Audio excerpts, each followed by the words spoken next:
Hello, आज हम लोग स्टार्ट करने वाले हैं पॉलिटी बाय लक्ष्मीकांत। और हम लोग आज कॉन्स्टिट्यूशनल बॉडी को स्टार्ट करने वाले हैं। तो सबसे पहले कॉन्स्टिट्यूशनल बॉडी देखते हैं इलेक्शन कमीशन, जो पार्ट 7 में आपका आता है। ठीक है, तो सबसे पहले स्टार्ट करते हैं आर्टिकल 324 करता क्या है। आर्टिकल 324 जो है वो इलेक्शन कमीशन से कनेक्टेड है। तो कभी भी क्वेश्चन आए एग्ज़ाम में तो आपको ये नहीं भूलना है कि आर्टिकल 324 है किसका। 324 ये याद रखना है, इलेक्शन कमीशन का आर्टिकल है। ठीक है, तो सबसे पहले अब इसका दूसरा पार्ट देखते हैं कि ये और क्या कह रहा है। लक्ष्मीकांत बुक में आपको जैसा कि यहाँ पे दिया गया है इलेक्शन कमीशन के बारे में, यहाँ इलेक्शन कमीशन जो है एक परमानेंट और इंडिपेंडेंट बॉडी है। परमानेंट और independent body establish by constitution of India.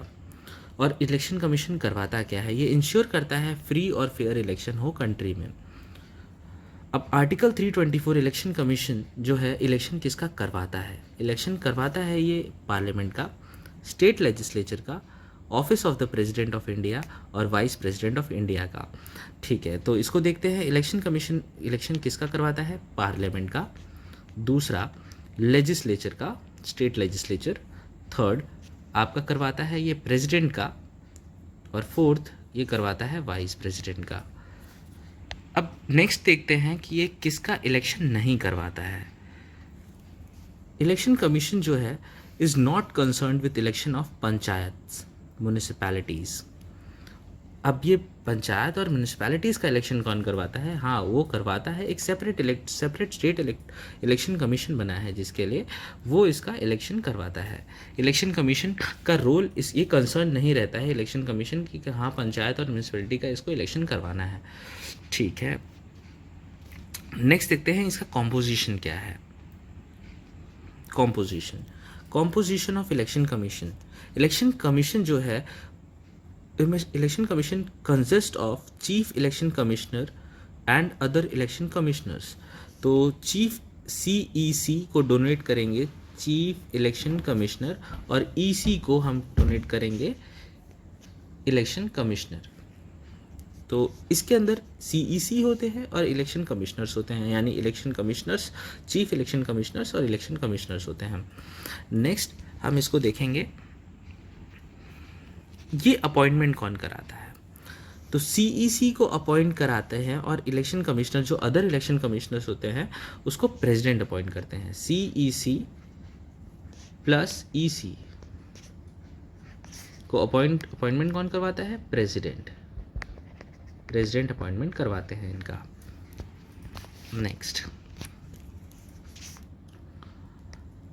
जब कोई इलेक्शन कमिश्नर, अब यहाँ पे ये लिखा है कि when election commissioner is so appointed, any other election commissioner is so appointed, the chief election commission shall act as the chairman of election commission। अगर कोई इलेक्शन कमिश्नर अपॉइंट किया जा रहा है तो CEC को चेयरमैन की तरह देखा जाएगा, वो एक्ट करेंगे चेयरमैन की तरह। अगर कोई इलेक्शन कमिश्नर को अपॉइंट किया जा रहा है तो CEC जो होंगे वो एक्ट करेंगे चेयरमैन की तरह। President may also appoint after consultation with election commissions such regional commissioners as he may consider necessary to assist the election commission। ठीक है, जब प्रेसिडेंट समझेंगे, जैसे कहीं चुनाव हो रहा है तो इलेक्शन कमिश्नर्स तो वहाँ पे है, तो वो प्रेसिडेंट अगर समझेंगे, अभी मान लीजिए ये प्रेसिडेंट है, प्रेसिडेंट समझ रहे हैं कि हाँ इस पे काफ़ी ज़्यादा एक वर्कलोड है और काफ़ी ज़्यादा ये बिजी शेड्यूल चल रहा है, तो एक असिस्ट करने के लिए कोई तो चाहिए, तो असिस्ट करने के लिए कौन है, तो वहाँ पे रीजनल कमिश्नर्स को कंसीडर किया जाएगा कि वो इलेक्शन कमीशन को असिस्ट करे। तो रीजनल कमिश्नर्स को वहाँ पे प्रेसिडेंट के थ्रू ही, यानी कि इसमें ये चीज़ लिखा हुआ है, the president may also appoint after consultation with election commission, यानी इलेक्शन कमीशन से पहले कोऑर्डिनेट करेंगे और पूछेंगे कि क्या आपको ज़रूरत है कोई असिस्ट करने के लिए। तो इलेक्शन कमीशन बोलेगा यस हमारे पास बहुत ज़्यादा वर्कलोड है, हमें असिस्टेंस चाहिए, तो आप प्रेसिडेंट उनकी हेल्प करेंगे। तो ये चीज़ बहुत इंपॉर्टेंट है। नेक्स्ट हम देखते हैं कंडीशन ऑफ सर्विस और जो टेन्योर है इलेक्शन कमिश्नर्स का, और रीजनल कमिश्नर का वो भी प्रेसिडेंट ही डिसाइड करते हैं। यानी बेसिकली प्रेसिडेंट जो है, प्रेसिडेंट उनको अपॉइंटमेंट करते हैं, अपॉइंटमेंट। दूसरा, उनका टेन्योर भी डिसाइड करते हैं, ठीक है, दूसरा टेन्योर भी डिसाइड करते हैं। तो ये सारी चीज़ें इंपॉर्टेंट है। नेक्स्ट हम देखते हैं, आगे देखते हैं। अब इसमें यहाँ पे डेट्स कुछ दी गई हैं कि 1950 1989 तक क्या हुआ, उसके बाद 1989 16 अक्टूबर 1989 के बाद क्या हुआ। तो कुछ कुछ चेंजेस आए 1950। अब 1950 जो है, 1950 में हमारा संविधान तैयार हुआ। तो सबसे पहले यहाँ पे 1950 से 1989 तक, 15 अक्टूबर 1989 तक बहुत ज़्यादा जनसंख्या और ये सारी चीज़ें, यानी कि इलेक्शन कमीशन का काम बहुत ज़्यादा नहीं था। बहुत ज़्यादा कह सकते हैं आपकी जनगणना नहीं हुई थी और बहुत ज़्यादा लोग नहीं थे, पॉपुलेशन बहुत ज़्यादा नहीं था, तो इलेक्शन कमीशन के पास काम कम था। तो इलेक्शन कमीशन जो है वो एक सिंगल मेंबर बॉडी थी, जिसमें एक सीईसी ही थे, सिर्फ चीफ इलेक्शन कमिश्नर थे। यानी कि आपको ये याद रखना है कि 15 अक्टूबर 1989 तक सिर्फ इलेक्शन कमीशन जो था वो एक सिंगल मेंबर बॉडी था, सिंगल मेंबर बॉडी। उसके बाद जिसमें सीईसी थे, फिर उसके बाद 16 अक्टूबर 1989 को, यानी कि नेक्स्ट डेट पे 1989 में प्रेसिडेंट ने अपॉइंट किया 2 मोर इलेक्शन कमिश्नर्स, क्योंकि उनके पास जो वर्क था वो बहुत ज़्यादा बढ़ गया था, इंक्रीज्ड वर्क हो गया था। तो इलेक्शन कमीशन को काम ज़्यादा हो गया था, क्योंकि क्या कुछ संशोधन हुए थे, जैसे कि वोटिंग एज जो था वो 21 से 18 साल कर दिया गया था, जिसकी वजह से बहुत ज़्यादा वोटर्स बढ़ गए थे। तो इलेक्शन कमीशन के पास बहुत ज़्यादा काम आ गया था। तो इसीलिए इस चीज़ में थोड़ा चेंजेस आए और उसके बाद 2 इलेक्शन कमिश्नर को अपॉइंट किए गए थे, 2 इलेक्शन कमिश्नर को अपॉइंट किए गए थे, ठीक है। तो इसके बाद ये सारी चीज़ें होने के बाद अब नेक्स्ट एक और डेट यहाँ पे इम्पॉर्टेंट है कि उसके बाद से तब तक अभी कुछ चेंजेस आए, जैसे कि इलेक्शन कमीशन ने जो मल्टी मेंबर बॉडी हो गई है, क्योंकि एज जो है वोटर्स का 21 टू 18 ईयर्स कर दिया गया। तो ये पूछा जा सकता है कभी भी क्वेश्चन में कि 1989 में, 16 अक्टूबर 1989 में, वैसे बहुत ज़्यादा डीप नहीं जाएंगे, बस एक ओवरलुक देने के लिए, एक आप ऐसे आपका बेसिक कंसेप्ट क्लियर रहे, इस चीज़ के लिए बहुत इंपॉर्टेंट है कि हाँ ये कब सारी चीज़ें हुई थी। तो सबसे पहले ये चीज़ इंपॉर्टेंट है कि 1989 में, 16 अक्टूबर 1989 में आपको एज ऑफ वोटर्स जो थे उसको 21 से 18 ईयर्स कर दिया गया था, जिससे काम बहुत ज़्यादा बढ़ गया था इलेक्शन कमीशन का। तो उसको असिस्ट करने के लिए उसको इलेक्शन कमिश्नर्स दो ईसी प्रोवाइड किए गए थे सीईसी को। तो ये मल्टी मेंबर बॉडी बन गया था। अब नेक्स्ट देखते हैं, अब ये इसी चीज़ को, यही 2 पोस्ट को अबॉलिश कर दिया गया था जनवरी 1990 में। 1990 में ये 2 पोस्ट को अबॉलिश कर दिया गया था, वो वापस अर्ली पोजीशन में, यानी कि सिंगल बॉडी बन गई थी। पर ये अक्टूबर 1993 में प्रेसिडेंट ने अपॉइंट कर दिया 2 मोर इलेक्शन कमिश्नर्स। तो सेम वही चीज़ वापस से रिपीट हो गई कि 2 और इलेक्शन कमिश्नर्स को रिपीट कर दिया गया, यानी कि अपॉइंट कर दिया गया। इलेक्शन कमीशंस जो है अब वो मल्टी मेंबर बॉडी हो गई 1993 में। तो उसके पास अभी 3 इलेक्शन कमिश्नर्स हो गए। सबसे पहले तो सीईसी, फिर ईसी और एक और ईसी, यानी कि 3 मेंबर बॉडी आपका ये क्रिएट हो गई 1993 के बाद। नेक्स्ट देखते हैं, the chief election commissioners and other election commissioners have equal powers. अब क्वेश्चन आया कभी कि सीईसी चीफ है और इलेक्शन कमिश्नर में चीफ हटा दिया गया है, तो क्या ये सेम सैलरी पे होंगे, क्या ये सेम अलाउंस पे होंगे, तो या क्या सेम इसका सैलरी अलाउंस या सेम इसको पावर्स होंगी। तो हाँ बिल्कुल, ये सीईसी और ईसी दोनों सेम पावर्स के होंगे, सेम सैलरी के होंगे और सेम अलाउंसेस भी मिलेंगे इनको। तो यहाँ पे ये मेंशन्ड है कि chief election commissioners and other election commissioners have equal powers, equal salary, allowance, ये सारी चीज़ें इनको इक्वल मिलेगी। तो यानी कि CEC is equal to CEC, ये हमेशा याद रखना है। तो कोई किसी से छोटा नहीं है, कोई किसी से बड़ा नहीं है। और हाँ, ये जो है ये जज के बराबर होते हैं, सुप्रीम कोर्ट के जज के बराबर। यहाँ पे लिखा है which are similar to those of जज ऑफ सुप्रीम कोर्ट। ठीक है, तो ये भी हमें याद रखना है कि CEC जो है वो EC के बराबर है। CEC is equal to EC is equal to Supreme Court जज, यानी कि ये तीनों पोस्ट बराबर है, सेम अलाउंस सेम सैलरी इन तीनों को मिल रहे हैं। ठीक है, अगर यहाँ पे एक और चीज़ लिखी गई है, इन केस अगर ओपिनियन अलग होता है CEC का, कोई ओपिनियन मान लीजिए कोई विवाद हो गया, CEC से विवाद हो गया EC का, तो अब उस केस में क्या करा जाए, दोनों तो इक्वल है, तो उसमें क्या होगा कि जो मैटर डिसाइड होगा वो कमीशन का मेजोरिटी के थ्रू होगा।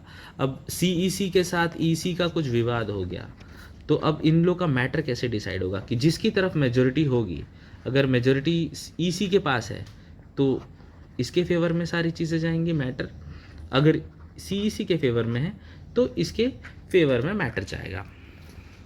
नेक्स्ट, अब ये अपना टर्म कितने ईयर के लिए होल्ड करते हैं, ये बहुत इंपॉर्टेंट है, ये बहुत इंपॉर्टेंट है, क्वेश्चन ये एग्जाम में पूछे जाते हैं कि CEC यानी इलेक्शन कमीशन में CEC और EC कितने साल के लिए पोस्ट अपना, इनका टेन्योर क्या है बेसिकली, तो 6 ईयर और until the age of 65 years, तो 6 साल इनका होना चाहिए, यानी जो टेन्योर है ये 6 साल तक रहेंगे या 65 साल तक रहेंगे, 65 ईयर्स तक रहेंगे, इसके बाद नहीं रह सकते। ठीक है, और ये रिमूव कैसे होंगे, they can resign any time, ये आप कभी भी रिज़ाइन कर सकते हैं, ये CEC और EC कभी भी अपने मर्जी से तो रिज़ाइन कर ही सकते हैं, जब इनको लगा कि नहीं हमें नहीं करना चाहिए ये जॉब, तो ये कभी भी रिज़ाइन हो सकते हैं, और ये इनके एक्सपायर के जैसे जो भी एक्सपायर हुआ, टर्म एक्सपायर हो रहा है उसके साथ ये सारी चीज़ें अपनी हटा सकते हैं। ठीक है, अब नेक्स्ट देखते हैं इंडिपेंडेंसी। अब इंडिपेंडेंसी क्या क्या मिली हुई है, आर्टिकल 324 क्या कहता है, आर्टिकल 324 ये कहता है कि ये बहुत डिपेंडेंस और impartial function of election commission के बारे में डिफाइन कर रहा है। ठीक है, dependency impartial function of election commission, तो जो CEC चीफ इलेक्शन कमिश्नर, इसको इसका टेन्योर जो है सिक्योरिटी मिली है इसकी टेन्योर की, तो इसका अगर टेन्योर 6 साल का है तो इससे कोई 6 साल छीन नहीं सकता है, इसका सिक्योरिटी ऑफ टेन्योर है, तो ये बहुत इंपॉर्टेंट है। CEC का यानी सिक्योरिटी ऑफ टेन्योर है, और he can not be remove from the office except in the same manner the same ground of जज ऑफ सुप्रीम कोर्ट। जैसा आपको पीछे बताया गया था कि CEC EC is equal to Supreme Court जज, तो इसको उसी ग्राउंड्स पे हटाया जा सकता है। अगर मान लीजिए CEC ने कुछ ऐसा कुछ किया जिसको उसको हटाना पड़ा, तो कौन सा ग्राउंड के तहत उसको हटाया जाएगा, जैसे जज होंगे सुप्रीम कोर्ट के जो जज होंगे उसी मैनर में इनको भी उसी ग्राउंड के बेस पे हटाया जा सकता है।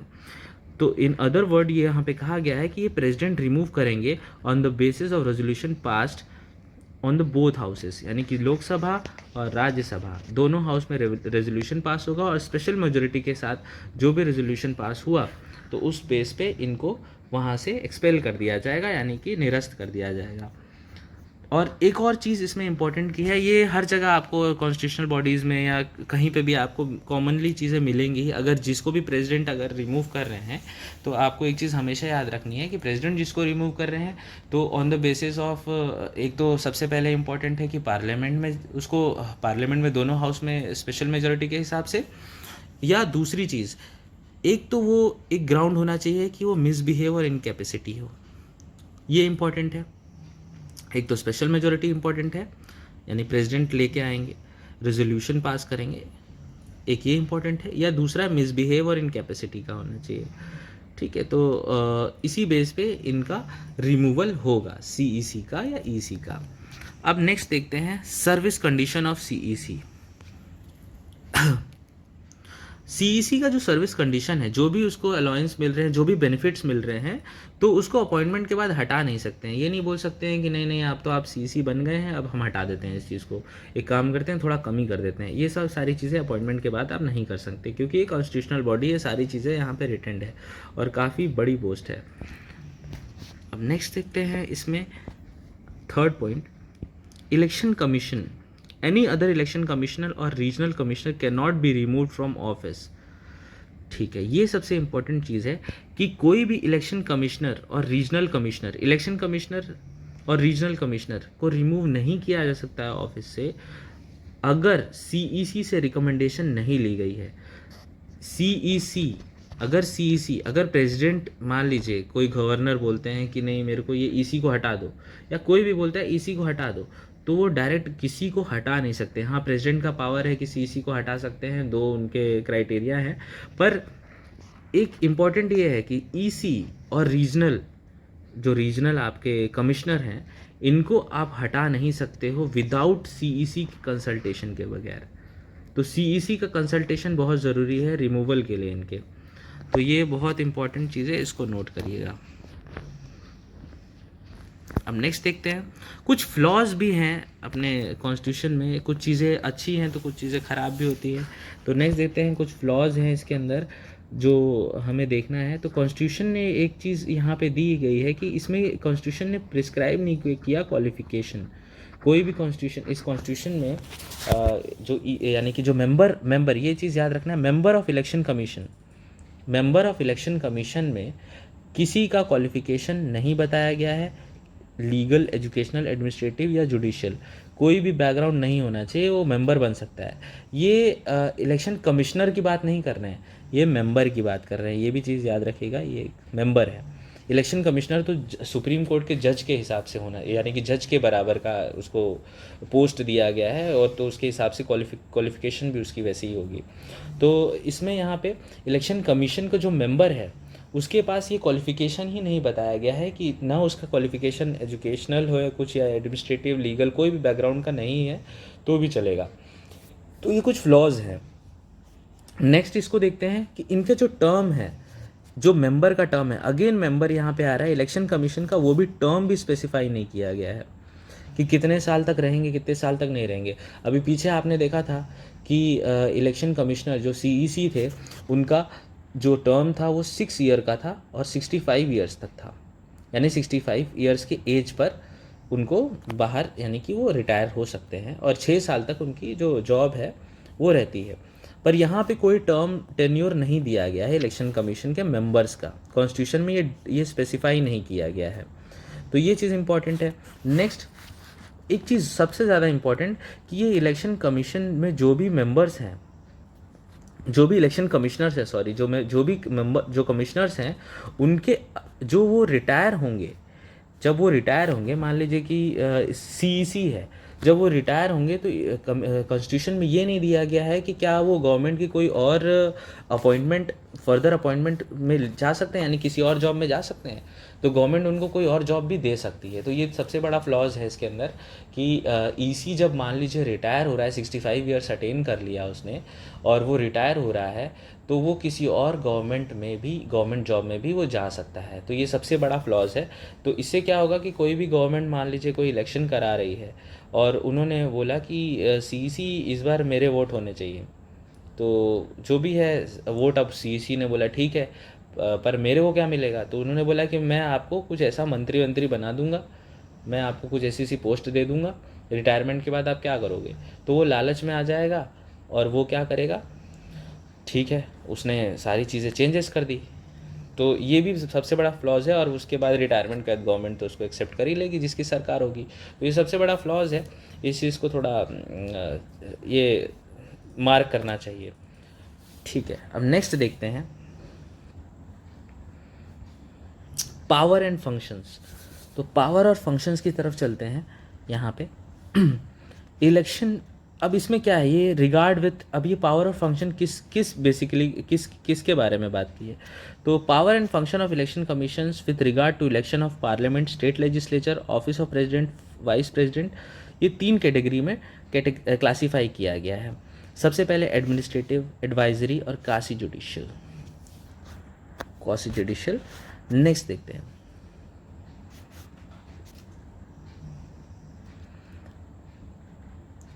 अब सबसे पहले ये जो ये इलेक्शन कमीशन है, इसकी पावर ये है कि ये टेरिटरी, जो भी एरियाज़ हैं इलेक्शन कमीशन की कॉन्स्टिट्यूंसीज़ के अंदर, जो भी चीज़ें कंट्रीज़ के अंदर आती हैं, थ्रू आउट द कंट्रीज़ के अंदर जो भी टेरिटोरियल एरिया है, इसको डिटरमाइन करती है on the basis of delimitation commission act of the parliament. यानी कि मान लीजिए भारत का नक्शा है, भारत का नक्शा है, तो इलेक्शन कमीशन डिलिमिटेशन यानी कि ये सारी चीज़ें, कितने एरिया, कितना एरिया कहाँ कवर हो रहा है, कैसे कवर हो रहा है, कौन से एरिया बढ़ रहा है, मान लीजिए कोई चीज़ें ऑक्यूपाई कर ली गई हमारे तरफ से, या मान लीजिए कोई एरिया हमसे हट गया, तो ये सारी चीज़ें इलेक्शन कमीशन के पास पावर है ये डिटरमाइन करने का, यानी कि टेरिटोरियल एरिया के बारे में ये बात कर रहा है। नेक्स्ट देखते हैं, नेक्स्ट पॉइंट, सेकेंड पॉइंट ये है, ये ये सारी चीज़ें प्रिपेयर करता है पीरियोडिकली इलेक्टोरल रोल्स और रजिस्टर करता है एलिजिबल वोटर्स को।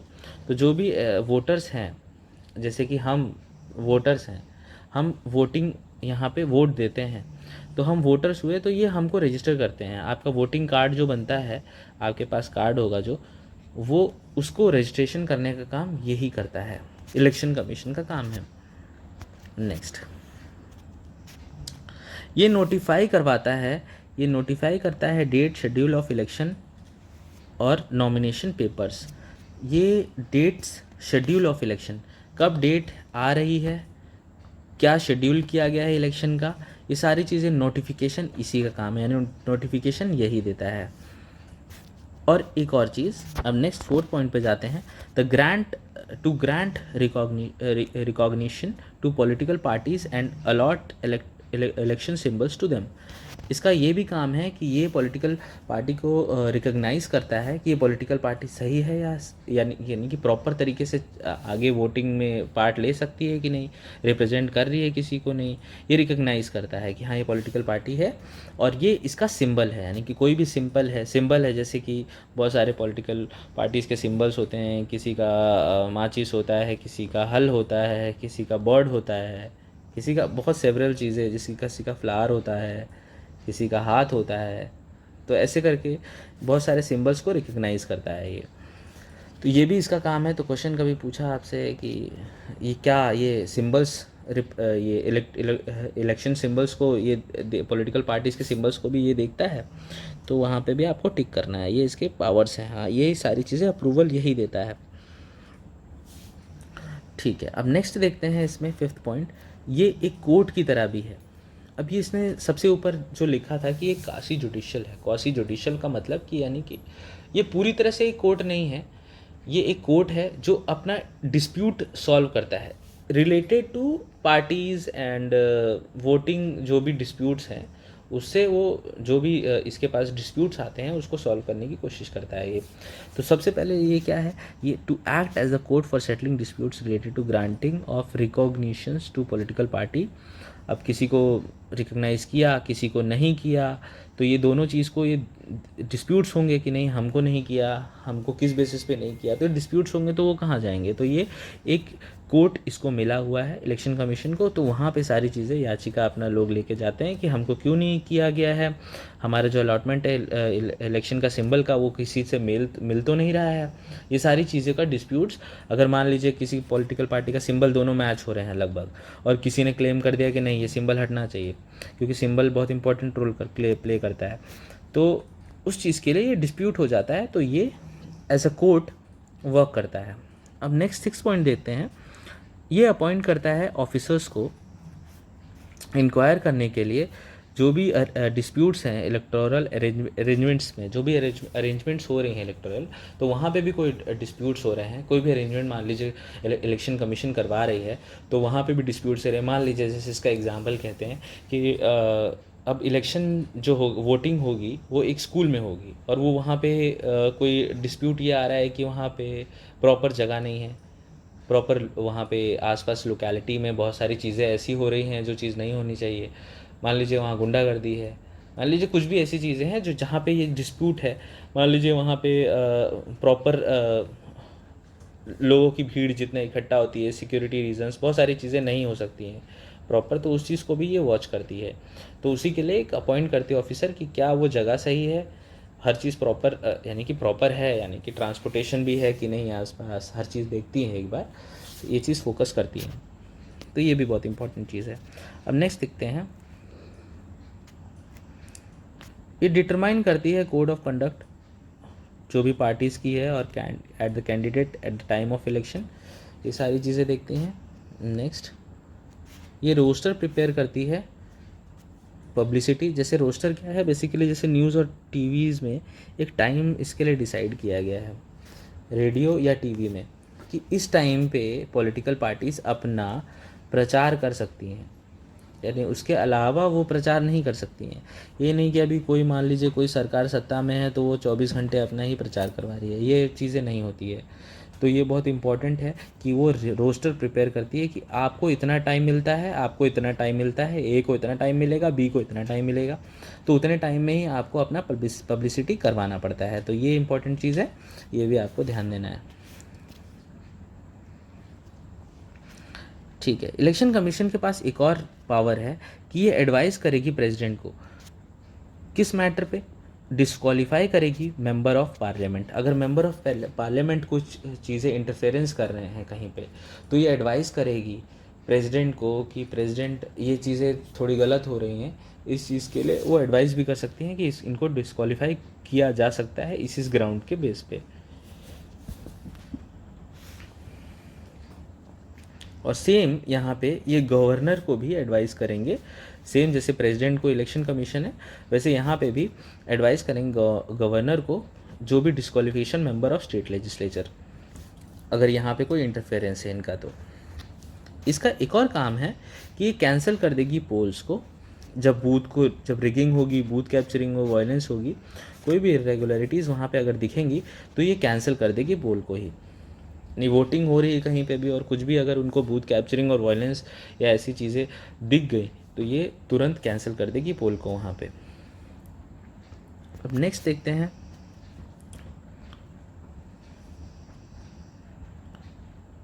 ये रिक्वेस्ट करेगी प्रेसिडेंट को और गवर्नर को कि वहाँ पे स्टाफ नेसेसरी है, यानी कि अगर मान लीजिए कि इलेक्शन कमीशन में बहुत सारी चीज़ें मैनेज करनी होती है, तो वहाँ पे जैसे मानने से पुलिसिंग करनी है या कोई स्टाफ चाहिए वोटर्स के लिए कि उनको असिस्ट करें, उनको जानकारी नहीं है किसी चीज़ की, तो वो सारी चीज़ें इलेक्ट्रॉनिक मीडिया जो भी चीज़ें चल रही हैं, इलेक्ट्रॉनिक डिवाइसेस होते हैं वोटिंग के, तो उसको गाइड करने के लिए वहाँ पे स्टाफ की ज़रूरत है। तो वो रिक्वेस्ट करती है प्रेसिडेंट और गवर्नर से कि उनको स्टाफ की नेसेसरी है तो इलेक्शन में, तो वो उनको प्रोवाइड किया जाता है, यानी पूरा सपोर्ट किया जाता है प्रेसिडेंट और गवर्नर का इस बेस पे, क्योंकि इलेक्शन बहुत इम्पोर्टेंट है आज के टाइम पे डेमोक्रेसी में।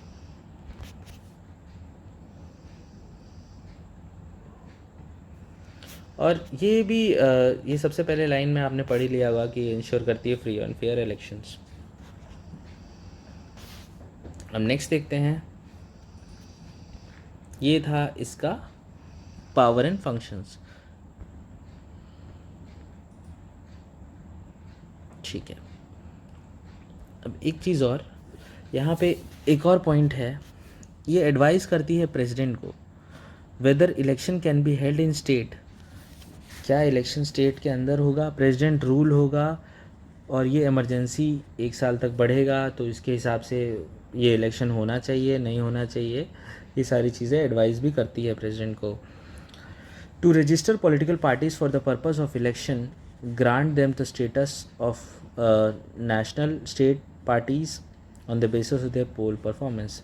ये रजिस्टर करती है पॉलिटिकल पार्टीज़ को कि कौन सी नेशनल और कौन सी स्टेट पार्टीज़ हैं, यानी कि स्टेटस बेसिकली प्रोवाइड करती है। नेशनल पार्टी यानी कि जिसका भी परफॉर्मेंस अच्छा है पोल का, यानी कि जो हर जगह से विनर हो रहा है, हर जगह से जिसके पास बहुत ज़्यादा बहुमत है, तो उसको ये स्टेटस प्रोवाइड करती है कि कौन सी नेशनल पार्टी है और कौन सी स्टेट पार्टीज़ है।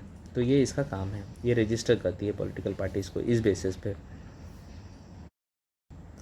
ठीक है, अब देखते हैं नेक्स्ट, इलेक्शन कमीशन जो है इसका एक और इम्पॉर्टेंट चीज़ देख लेते हैं कि election commission is assisted by deputy election commissioner.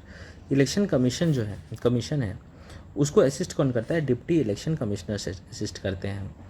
They are drawn from civil services and appointed by the commission. अब ये सिविल सर्विसेज से सारे जो यूपीएससी का एग्ज़ाम दे रहे हैं, जो भी सिविल सर्वेंट्स हैं, वो उनका अपॉइंटमेंट होता है कमीशन में और टेन्योर भी उनका डिसाइड किया जाता है।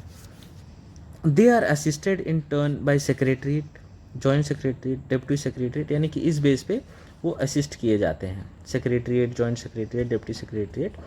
ठीक है, और ये सेक्रेटरीट बेसिक कमीशन में ये होते हैं। At the state level election commission is assisted by chief electoral officer. अब इलेक्शन कमीशन को कौन करता है? इलेक्शन कमीशन को कौन असिस्ट करता है? Deputy election commissioner. ये तो इलेक्शन कमीशन को कर रहा है, पर स्टेट लेवल पे किसको करते हैं इलेक्शन कमीशन को हेल्प? इसको असिस्ट करते हैं CEO, चीफ इलेक्टोरल ऑफिसर। ये याद रखना है, चीफ इलेक्टोरल ऑफिसर। ये इनको असिस्ट करते हैं इलेक्शन कमीशन को स्टेट लेवल पे। Who is appointed by CEC in consultation. जो किसके कंसल्टेशन पे अपॉइंट होते हैं? CEC के कंसल्टेशन पे ही अपॉइंट किया जाता है। इवन अगर मान लीजिए उनको निकालना भी है तो CEC के बेसिस पे ही कंसल्ट किया जाएगा, तभी निकाला जाएगा। तो ये इनसे ही पूछा जाता है CEC के कि हाँ ये हमको एक चीफ इलेक्शन कमिश्नर को अपॉइंट करना है। और इवन हाँ एक और चीज़, ये स्टेट गवर्नमेंट के भी कंसल्टेशन से होता है। एक तो CEC कंसल्ट करेगा, इसके बेसिस पे होगा, और दूसरा कि ये स्टेट गवर्नमेंट जो है वो अगर कंसल्ट करती है कि नहीं हाँ एक चीफ इलेक्शन कमिश्नर जो है यानी कि चीफ इलेक्टोरल ऑफिसर जो है वो यहाँ स्टेट में ये इलेक्शंस को देखेगा, तो उसके लिए अपॉइंटमेंट स्टेट का काम और CEC बेसिकली देखती है। अब नेक्स्ट इसके अंदर एक और चीज़ आते हैं कि ये कलेक्टर, अब यहाँ पे कलेक्टर का दिया है काम। अब उसके भी नीचे अब आ गया, अब तो सेंटर का आ गया EC देखता है, CEC बेसिकली EC देखता है कमिश्नर। नेक्स्ट उसके बाद क्या है? स्टेट का है। स्टेट के लिए क्या है? चीफ इलेक्टोरल, CEO मान लीजिए, चीफ इलेक्टोरल ऑफिसर। अब उसके बाद डिस्ट्रिक्ट का क्या है? ये स्टेट, ये मान लीजिए सेंटर।